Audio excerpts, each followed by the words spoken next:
How do immigrants manage to get free food? What are the insane food prices in the USA compared to Russia? You'll be simply shocked. In this video, you'll learn many unpleasant details about the differences in prices and salaries in the USA compared to Russia. Is it fair to directly compare salaries in different countries? After all, it's no secret that the cost of living in these countries will also differ significantly. But we will also calculate the expenses just a bit later. For now, let's try to compare the net income without any deductions. Don't we need to start from some values? If we compare salaries in the USA and Russia head-on, we get the following. Pediatric surgeons in the USA, $362,000 per year. The same in Russia, $6,504 per year according to Rosstat, and $9,000 per year according to Headhunter. Sales managers and physicists in the USA, $150,000 per year. Physicists in Russia, $9,695 per year according to Rosstat, and $12,000 per year according to Headhunter. But sales managers in Russia earn $30,000 per year according to Headhunter. Cashiers in the USA, $28,730 per year. Cashiers in Russia, $10,200 per year. Truck drivers in the USA, $106,000 per year, while truck drivers in Russia, $18,000 per year. Note that when I take Russia, I choose only Moscow. Why? Because I constantly see in the comments under videos of bloggers talking about the USA, everyone only compares it with Moscow, as if there's no other Russia. Well, who knows? Maybe they're right. Well, to get a complete picture, this will be enough. It's no secret that it's much easier to find a job as a truck driver than a doctor when moving to the USA. So let's see who will have an easier time surviving. An immigrant in the USA or someone moving from the USA to Russia. Let's calculate what a truck driver in these countries can afford. If we take the same profession, it will be fair. And let's start with calculating the rent. Let's assume our character doesn't own a house. This is quite logical, as in any country you can't buy a house if you start from scratch in a new country. Then we get the following. Let's choose an average one-bedroom apartment in Moscow. Why Moscow? Well, because we took the Moscow salary. An ordinary apartment, nothing special. This will cost us $500 per month. I convert to dollars as we compare with the USA.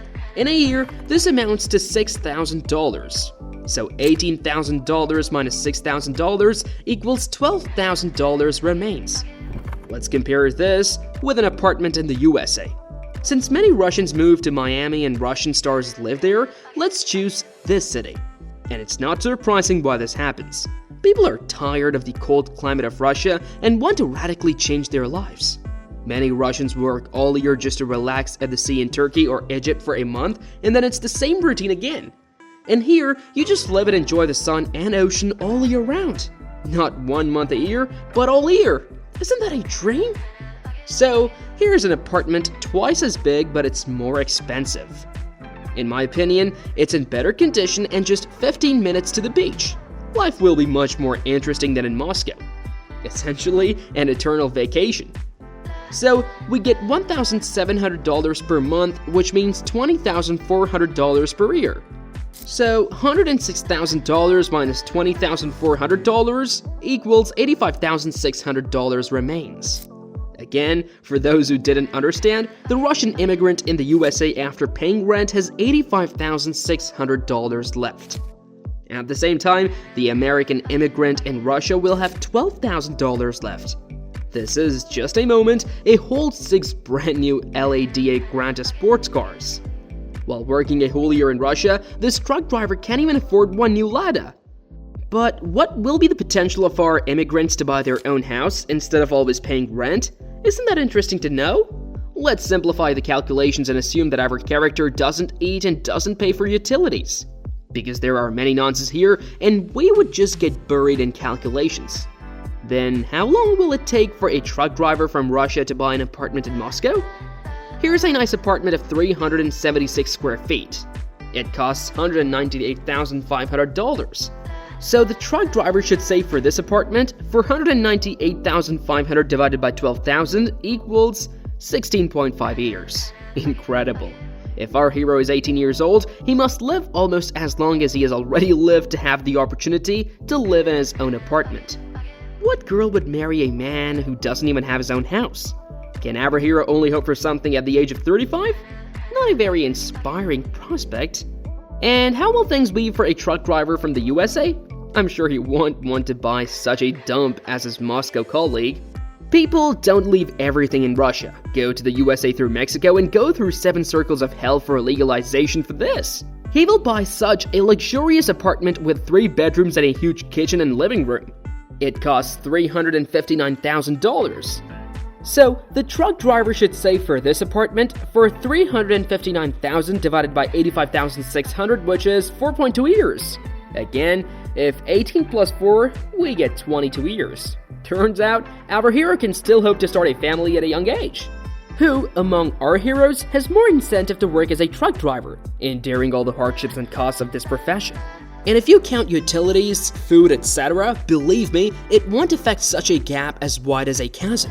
And I completely skipped the point with loans. In the USA, they give many benefits and extremely low profit rates. There, even a foreigner can get a loan. I'll say more, immigrants who moved from Russia to the USA and got jobs as truck drivers all have at least one house and several cars not on credit, but fully paid off. What if you've lost everything? Suppose you were ill for a long time and when you recovered, you were left without money or a job. It's good when everything is fine, but no one has cancelled the existence of unforeseen events. In which country are there more chances to survive? If in Russia, you don't have money for food, you risk dying if you don't eat from garbage bins. In the USA, you won't die of hunger, even if you have a negative IQ. Surprisingly, in a capitalist country, there is much more social assistance than in a country dreaming of returning to socialism. How is this possible? In the United States, there are special points for free food distribution called food banks. Moreover, if you want to get free food, you don't need to collect a bunch of documents. You just need to have a passport or a foreign passport, and no one will ask you about your income or anything else. And most surprisingly, in the food bank, you receive not expired food, but quite good quality products. And such products that many pensioners in Russia can only dream of. Those pensioners who gave their life and health to the motherland, working in inhuman conditions. By the way, they give out enough food to last a whole week. The assortment of products varies in different food banks. Here is one example of a set for 2 people. Here, you have walnuts, melon, pasta, eggs, potatoes, rice, and much more. And note that they gave so many products to 2 people, 2 bags, and an entire box additionally. And you can see for yourself how much is there. Please note, all of this is absolutely free.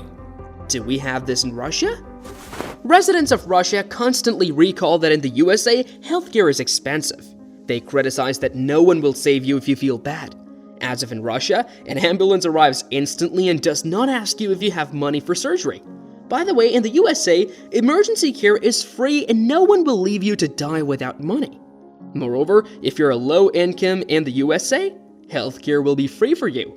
Indeed, if you need surgery or dental work or plastic surgery, Americans will go to Mexico, Turkey, and other countries where healthcare is cheaper.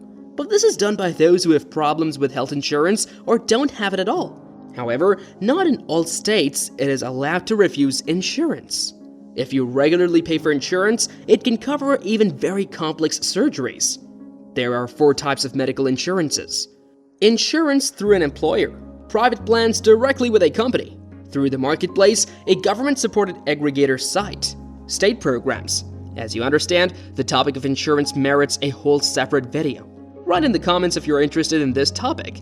Insurance plans are very diverse, and when signing a contract, it is important to familiarize yourself with what the insurance covers and what it does not. Of course, this greatly affects the price. It is especially important to consider all the nonsense if you decide to get private insurance. The company is not subject to federal law in terms of mandatory options. Pay attention to all the details. But it is important to understand that the cost of treatment in a hospital can range from $10,000 to $100,000 and even higher. Therefore, insurance is much more beneficial. Plus, the quality of treatment in the USA is very high, so most Americans prefer insurance instead of risking and trying treatment in Mexico. And even though any American can eat for free, most consider it beneath their dignity to do so. If you have a decent job, then compared to your income, food is a minor expense. However, it will be interesting to compare the costs of food in the USA and Russia. Since we are comparing with Russia, it will be more understandable in rubles. Please pay attention to the table. Evaluating it, we see that in the USA, food is much more expensive, about 2 to 3 times as much. But here's the problem, everything in this world is relative. Let's recall the story of the truck driver. For a truck driver from Russia, this list of products will cost 2.4% of his monthly salary in his country. For a truck driver from the USA in his country, this list of products will cost 1.17% of his monthly salary. That is, turns out that although the products are more expensive in absolute terms, relative to the monthly salary, food is twice as cheap for an American. Where is the justice, one might ask? But no one will calculate like this. It seems to an ordinary person from Russia that their living expenses will be less, but this is an illusion. Let's try to consider the problem of the difference in the standard of living in the USA and Russia from a scientific point of view, so that the previous conclusions do not seem like mere blogger speculation, but I'll try to simplify everything as much as possible without referring to scientific articles and diving into terminology so as not to turn the video into something boring. The standard of living is a measure of the well-being of the population based on various factors such as income, healthcare, education, safety, freedom, and the environment. One way to measure the standard of living is to use the Human Development Index, which is calculated by the United Nations. The HDI ranges from 0 to 1, where a higher value indicates a higher standard of living. Earnings are the amount of money a person receives for their work or activity. One way to measure earnings is to use the average income per capita, which is calculated as the sum of all incomes divided by the population number. Average income per capita can be expressed in different currencies, but for comparison, it is better to use a common currency such as the US dollar. According to the World Bank data for 2020, the HDI of the USA was 0.926 and the HDI of Russia, 0.824. This means that the USA has a higher standard of living than Russia, at least from the perspective of this indicator. However, the HDI does not take into account some aspects such as inequality, happiness, culture, and traditions, which can also affect the standard of living. The average income per capita in the USA was $63,416, and in Russia, $10,847. This means that the USA has a higher income than Russia, at least from the perspective of this indicator. In conclusion, we find that even from a scientific point of view, it is much more advantageous to live in the USA than in Russia. Of course, different people have completely different perceptions of income, and if some move to the USA, they cannot adapt and return back to Russia. Others, on the contrary, start living better in a new country. Everything is very individual, and each person has their own story. We've already talked about real estate, but let's try to discuss the affordability of housing in Russia and the USA from a scientific perspective. Maybe I oversimplified things with my blogger approach? Let's figure it out. Housing affordability is the population's ability to buy or rent housing at a reasonable price and according to their needs. One way to measure housing affordability is to use the income to housing cost ratio, IHR, which is calculated as the ratio of the average cost of housing to the average per capita income. The IHR ranges from 0 to infinity, where a higher value means lower housing affordability. According to Numbeo data for 2021, the IHR in the USA was about 3.52 and in Russia, 9.35. This means that Russia has lower housing affordability than the USA, at least in terms of this indicator. However, the IHR does not consider aspects such as the quality of housing, size of housing, location of housing, mortgage rates, and taxes, which can also affect housing affordability. Why do we use data from Numbeo for analysis? Because of its accessibility and independence. Numbeo is a Serbian database created by Mladen Adamovic, a former Google employee. The service allows users to share and compare information about the cost of living between countries and cities. Here are some additional aspects to consider when comparing. Housing quality reflects the condition and convenience of housing as well as the availability of basic services such as water, electricity, heating, and sewage. Housing quality can affect the health, comfort, and satisfaction of residents. The Housing Quality Index in the USA was 172.77 and in Russia, 81.34. This means that residents of the USA have a higher quality of housing than Russia. Housing size reflects the area and number of rooms in a residential building. Housing size can affect the space, privacy, and possibilities for residents. The average apartment size in the USA was 74.32 square meters and in Russia, 54.76 square meters. Therefore, residents of the USA have larger housing than Russia.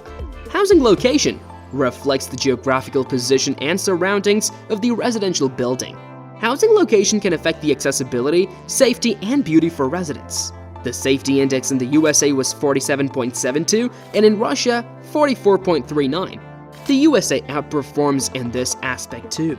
Mortgage rates and taxes reflects the financial obligations and costs associated with buying or renting housing. Mortgage rates and taxes can affect the affordability, stability, and economy for residents. In 2021, the average mortgage rate in the USA was 2.92% and in Russia, 9.22%. This means that Russia has a higher mortgage rate than the USA in terms of this indicator. Am I right? It turns out that even from a scientific perspective, for those who want to live in their own apartment, the USA offers more favorable conditions. It turns out that when you move to another country, the salaries there correspond to the expenses.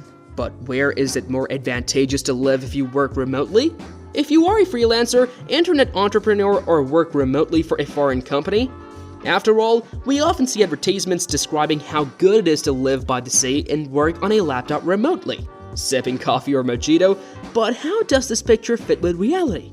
If we forget about politics and approach the issue purely mathematically, it's more beneficial to live where expenses are lower and earn where incomes are higher. If you think about it, the most advantageous place to live might not even be Russia but Africa. But the devil is in the details. What should a person do if they become seriously ill? Under sanctions in Russia, there are increasingly more diseases that cannot be cured in the country. Eventually, you will have to go to a country where you can get treated. But in such a case, you'll have to pay for medical expenses in full. Whereas living in the USA, insurance would cover everything. In the end, you might incur such a loss that the cheap cost of living doesn't offer any advantage. I have a friend who earns a decent income remotely. When he became ill in Austria, he immediately had heart surgery. And something tells me that his chances of survival would have been much lower if he lived in Bali. And yet, we often see in advertisements the beautiful picture of working remotely on exotic islands. But let's put aside illness. In Russia, there are more probable risks that are better not mentioned. Let's not talk about politics. In the end, it turns out that it is profitable to earn remotely in the USA and live in Russia. But even in such a scenario, there are nuances. That's all for now. Goodbye to everyone.